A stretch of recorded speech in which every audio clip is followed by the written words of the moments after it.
శ్రీమాత్రే నమ. జయ గురు దత్తాత్రేయ నమ. ఈ వీడియోలో మనం జూలై 1వ తారీఖు నుంచి 31వ తారీఖు మధ్యలో జరగబోయే మాస ఫలాలు వృషభ రాశి వారికి ఏ విధంగా ఉండబోతున్నాయి అన్న విషయాన్ని మనం ఈ వీడియోలో పరిశీలిద్దాం.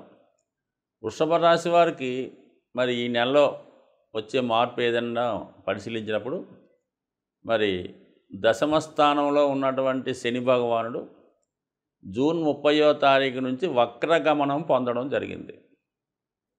సో ఈ కారణం వల్ల ఏంటంటే వృషభ రాశి వారికి గతంలో కన్నా మరి శని వక్రం వల్ల వృత్తిపరమైనటువంటి అభివృద్ధి, రెస్పాన్సిబిలిటీ పెరగడం, గతంలో కన్నా ఎక్కువ హార్డ్ వర్క్ చేసే విధంగా ఉంటుంది. దానికి తగినగా ప్రతిఫలం కూడా కంపల్సరీగా ఉంటుంది. అయితే అష్టమ స్థానం, దశమ స్థానంలో ఉన్నటువంటి శని భగవానుడు భాగ్యస్థానంలో ఉన్న ఫలితాన్ని కూడా ఇవ్వడం జరుగుతుంటుంది.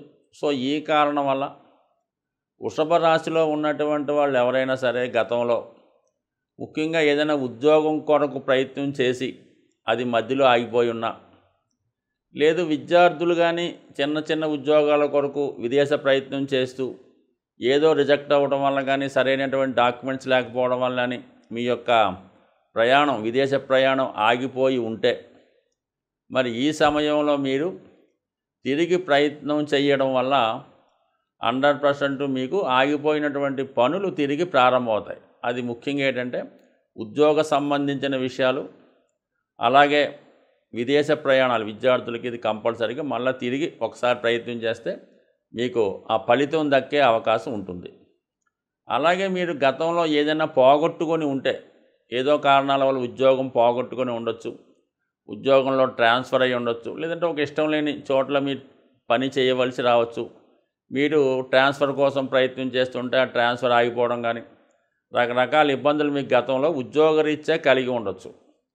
వాళ్ళకి ఇది కంపల్సరీగా మీరు ఏవైతే గతంలో కోల్పోయారో తిరిగి అవి పొందే అవకాశం మీకు ఈ నెల ప్రారంభం నుంచే అమల్లోకి రావడం జరుగుతుంది. ఆ ప్రయత్నం చేయడం వల్ల మీకు 100% ఆ ఫలితాలు అందడం జరుగుతుంది.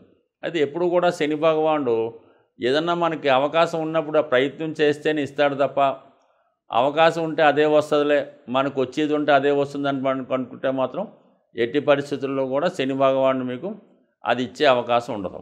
ఏదైనా మీరు ప్రయత్నం చేయాలి, మీరు ప్రయత్నం చేసే కొద్దీ అది ఆలస్యమైనట్టు అనిపిస్తూ ఉంటుంది. ఆ ఆలస్యంలోనే మీకు సడన్గా ఒకసారి ఆ ఫలితం అంతూ ఉంటుంది. మీరు దాన్ని వదిలేస్తే అది పక్కకు పోవడం జరుగుతుంటుంది. కాబట్టి శని భగవానుడు ఎప్పుడు కూడా కష్టపడి ప్రయత్నం చేస్తేనే రావడం జరుగుతుంటుంది. కాబట్టి ఆ విధంగా చేయొచ్చు. అది ఉద్యోగ విషయమా, ఆరోగ్య విషయంలో కూడా మరి గతంలో ఎవరైనా ఆరోగ్యపరంగా ఇబ్బందులు పడుతుంటే వాళ్ళు కంపల్సరీగా వాళ్ళు అనారోగ్య సమస్యల నుంచి బయటపడి సంపూర్ణ ఆరోగ్యం పొందే అవకాశం ఉన్నది. అలాగే మరి 12వ స్థానంలో కుజగ్రహ సంచారం ఈ జూలై 12వ తారీఖు వరకు 12వ స్థానంలో ఉన్నటువంటి కుజగ్రహ సంచారం వల్ల మీరు ఎక్కువగా మీ యొక్క జీవిత భాగస్వామి కొరకు, అన్నదమ్ముల కొరకు, స్నేహితుల కొరకు స్థిరాస్తులు కొనే విషయంలో కానీ, కొనుగోలు చేసే ప్రయత్నాలు కానీ, అలాగే మీకు ఉన్నటువంటి ఆస్తిని ఇంప్రూవ్ చేసే విషయంలో దాని మీద ఏదైనా అవి బాగు చేయించడం కానీ, దాన్ని శుభ్రంగా సేఫ్టీగా దాన్ని జాగ్రత్త పరచుకోవడం కానీ, ఇలాంటి వాటి కొరకు ఎక్కువగా ధనం ఖర్చు అవుతుంటుంది. సో ఏదైనా ఇది లాభసాటిగానే ఉంటుంది. ఇప్పుడు మీరు ఈ సమయంలో భూమి మీద పెట్టినటువంటి ప్రతి రూపాయి కూడా మీకు ఫ్యూచర్లో చాలా లాభసాటిగా మారే అవకాశం ఉంది. అంటే ప్రస్తుతం ఈ రాశి అందే వృషభ రాశి వారికి గురు సంచారం కాబట్టి ఏదైనా ఒక మంచి ఐడియా రావడం జరుగుతుంటుంది. మంచి ఆలోచనతో ఎటువంటి స్వార్థం లేకుండా మీరు ప్రయత్నం చేస్తుంటారు కాబట్టి అది ఖచ్చితంగా భావి తరాల వారికి భవిష్యత్తు కొరకు బాగా ఉపయోగపడుతుంది. కాబట్టి నిస్సందేహంగా మీరు ఈ సమయంలో స్థిరాస్తి మీద పెట్టుబడి పెట్టవచ్చు. అలాగే జూలై 12వ తారీఖు తర్వాత కుజుడు రాశిలోకి ప్రవేశిస్తాడు. ఒక విధంగా వృషభ రాశి వారికి కుజుడు అనుకూల గ్రహం కాదు, గురువు కూడా అనుకూల గ్రహం కాదు. సో ఒక విధమైనటువంటి సంఘర్షణ, అంటే జాతకుడికి విపరీతమైనటువంటి ఎమోషన్కి, కోపానికి గురవటం, అలాగే సాధారణంగా దగ్గర బంధువులతో విరోధాలు రావడం, కొన్ని తొందరపాటు నిర్ణయాల వల్ల నష్టపోవడం లాంటివి జరిగే అవకాశం ఉంటుంది. సో ముఖ్యంగా అన్నదమ్ములతో కానీ కొన్ని సందర్భాల్లో రక్త సంబంధీకులతో విరోధాలు రాకుండా చూసుకోవాలి. అలాగే మీరు కూడా ఏదైనా ఒక సమస్య వచ్చినప్పుడు విపరీతమైన యాంగ్జైటీకి, కోపానికి గురి అవ్వకుండా నిదానంగా నిర్ణయాలు తీసుకోవడం మంచిది. ముఖ్యంగా ఏంటంటే వైవాహిక జీవితంలో భార్యాభర్తల మధ్య ఉన్నటువంటి చిన్న చిన్న సమస్యలు ఏమన్నా ఉంటే అవి నెమ్మదిగా పరిష్కరించుకుంటే మంచిది తప్ప చిన్నది పెద్ద చేసుకోవడం వల్ల ఇబ్బంది వచ్చే అవకాశం ఉంది. అంటే ఇప్పుడు గురువు కుజుడు కలయిక, వాటికి కేంద్రంలో శని భగవానుడు, ఇవన్నీ కూడా ఖచ్చితంగా కుటుంబపరమైనటువంటి సమస్యలు వచ్చే అవకాశం ఉంది. కాబట్టి జాగ్రత్తగా ప్రశాంతంగా ఉంటే మంచిది. అయితే ఇంకా అన్నిటికన్నా ఈ వృషభ రాశి వారికి అనుకూలంగా ఉన్నటువంటి గ్రహం రాహుగ్రహం. లాభస్థానంలో సంచరిస్తున్నటువంటి రాహుగ్రహం విదేశ సంస్థల వల్ల, విదేశంలో ఉన్నటువంటి బంధుమిత్రుల వల్ల సహకారం పెరుగుతూ ఉంటుంది. ఏదో ఒక ధన సంపాదనకు మార్గాలు కనబడుతుంటాయి, కొన్ని ఆఫర్లు వస్తుంటాయి, అత్యధిక లాభాలు వచ్చే విధంగా మిమ్మల్ని భ్రమ కల్పిస్తూ ఉంటాయి. అందువలన సాధ్యమైనంత వరకు మీరు ఏదైనా పెట్టుబడి పెట్టేటప్పుడు కానీ ఎవరితో అన్నా కలిసి వ్యవహారం చేస్తున్నప్పుడు 1-2 సార్లు జాగ్రత్తగా ఆలోచించి అత్యాశకి దురాశకి పోకుండా జాగ్రత్తగా ఇన్వెస్ట్ చేస్తే చాలా అనుకూలంగా ఉండే అవకాశం ఉంటుంది. కాబట్టి ఎట్టి పరిస్థితుల్లో కూడా అత్యాశగా పోకుండా జాగ్రత్తగా ఆలోచించండి. ఎందుకంటే పంచమ స్థానంలో ఉన్నటువంటి కేతువు మిమ్మల్ని కొద్దిగా కన్ఫ్యూజ్ చేస్తుంటాడు.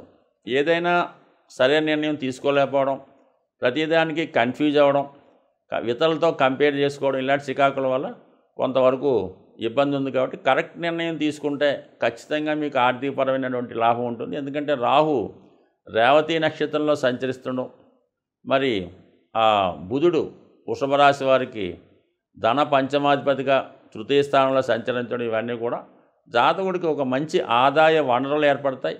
మంచి మిత్రుల ద్వారా మంచి సహకారం ఏర్పడే అవకాశం ఉంది.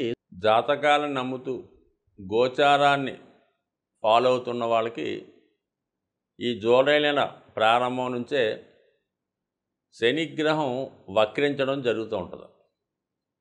మేజర్ గ్రహాలైనటువంటి శని, గురువు ఎక్కువగా సంవత్సరానికి వక్రించడం జరుగుతూ ఉంటుంది. అది ఒక 4 నెలల నుంచి 5 నెలలు అటు ఇటుగా జరుగుతూ ఉంటుంది. అయితే శని ప్రస్తుతం వక్రగమనంలోకి మారడం జరిగింది 30వ తారీఖు జూన్ నుంచి. అయితే సాధారణంగా అనుకుంటుంటారు శని ప్రభావం కొన్ని రాశులకే ఉంటుంది, కొన్ని రాశులకి ఉండదు అని అనుకోవడానికి ఏమీ లేదు. అంటే 3, 6, 11లో ఉన్నప్పుడు కొంతమందికి అన్నీ బాగుంటాయి, కానీ అన్ని రాశుల మీద శనిగ్రహ ప్రభావం ఖచ్చితంగా రావడం జరుగుతూ ఉంటుంది. సో ఆ కారణం వల్ల ఏంటంటే ప్రతి ఒక్కరు కూడా శని యొక్క అనుగ్రహానికి కావలసి ఉంటుంది. అప్పుడు ఏమవుతుందంటే మీకు ఆటోమేటిక్గా శని ఎప్పుడైతే మీకు ఫేవర్గా మారాడో అది కర్మ సంబంధించింది కాబట్టి ఉద్యోగ సంబంధించిన విషయాలు, ఆరోగ్యానికి సంబంధించిన ఏ సమస్త విషయాల్లో కూడా శని కారకత్వం వహిస్తుంటాడు. కాబట్టి ప్రతి ఒక్కరూ కూడా అంటే శని గతంలో కన్నా వక్రించున్నప్పుడు ఎక్కువ బలవంతుడై ఉంటాడు. అది మంచి కానీ చెడు కానీ చాలా విపరీతంగా ఇవ్వడం జరుగుతూ ఉంటుంది. సో దెబ్బ కొడితే కోలుకోలేని దెబ్బ కొడుతుంటాడు. ఐశ్వర్యాన్ని ఇస్తే లెక్క పెట్టలేనంత ఐశ్వర్యాన్ని ఇస్తూ ఉంటాడు. ఆ కారణం వల్ల ఏంటంటే అందరూ కూడా మరి శని యొక్క అనుగ్రహం కోసం ఈ రాబోయే 120 రోజులు కూడా ముఖ్యంగా ఒకటి క్రమశిక్షణతో మెలగడం, సూర్యోదయానికి ముందే మేల్కోవడం, మీకు తోచిన విధంగా వృద్ధులకి బలహీనులకి సేవ చేయడం కానీ వాళ్ళకి ఏదో సహకరించడం కానీ చేయడం వల్ల శని అనుకూలిస్తాడు. అంటే ఈ విధంగా శని అనుకూలించడం వల్ల ఏ రాశి ఏ లగ్నం సంబంధం లేకుండా శని అనుగ్రహానికి పాత్రలైతే ఇప్పుడు గతంలో ఇచ్చిన దానికన్నా ఎక్కువ ఫలితాన్ని శని భగవానుడు ఇస్తాడు. కాబట్టి సాధ్యమైనంత వరకు మరి ఇప్పుడు రాబోయే కూడా మరి ఆషాఢ మాసం అవనివ్వండి, భాద్రపద మాసం, ఇవన్నీ కూడా మంచి రోజులు. కాబట్టి ఒక భక్తి మార్గంలో మంచి మార్గంలో వెళ్ళడం వల్ల మీలో ఉన్నటువంటి దుష్కర్మల్ని, చెడుల్ని శని దాన్ని నిర్మూలించే కార్యక్రమంలో ఉంటాడు. వక్రించి ఉన్నాడు కదా, ప్రతి ఒక్కరిని కూడా చాలా వాళ్ళు బూజు దులిపి శుభ్రం చేసే ప్రయత్నం చేస్తూ ఉంటాడు. మరి దానికి మీరు సిద్ధంగా ఉంటే ఏ రాశి వారైనా తొందరలోనే సంస్కరించబడి మంచి మార్గంలో నడుస్తూ తొందరలోనే లైఫ్లో సెటిల్ అయ్యే ప్రయత్నం జరుగుతుంటుంది. కాబట్టి ప్రతి ఒక్కరు కూడా మరి నిజాయితీగా వ్యవహరిస్తూ మరి అందరికీ కూడా మంచిగా ఉంటూ సహాయం చేస్తే 100% ప్రతి ఒక్కరి జీవితాలు కూడా మారే అవకాశం ఉంటుంది. స్వస్తి.